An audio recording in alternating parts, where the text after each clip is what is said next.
So I've been just looking at your About Me page, and I have to say it looks really impressive. I What are you looking at? I'm looking at the as a realtor part. So Okay, if you're looking on my yep. hotpropertieschicago.com, I actually have cleaned it up on my Caldwell Banker, and I have to clean up my hot property. I'm going to post some video blogs too because I haven't had the time to Okay. write blogs, so I'm going to just start doing some video blogs and posting them. But that's not my newest and most Oh, up to date. because Board of Directors, Chicago Association of Realtors, Board of Director, Illinois. So let's start off with when you first started as a realtor, and maybe Mhm. you could talk about some of the issues. I mean, the problems that you faced, because uh, the real estate business is a people's business. You need to know how to sell, how to connect, and for a lot of Mhm. people, it does not come naturally.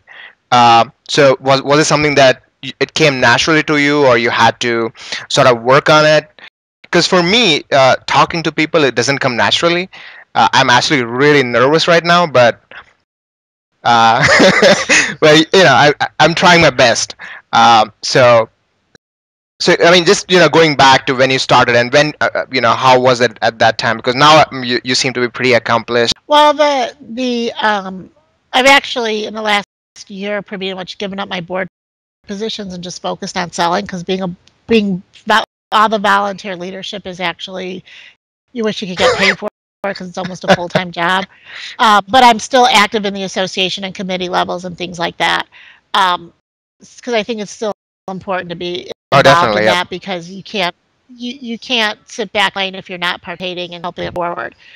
Um, so I was in sales. I was in retail. I was in retail sales for many years, and then management at better department stores. And then I went to being a manufacturer's rep, sales rep for lines, and traveling and selling. So I've always been a seller, recruiter. So it's just kind of like That's another true. product. The challenge is that you're dealing, it's much larger. It's a purchase that happens less often in one's lifetime.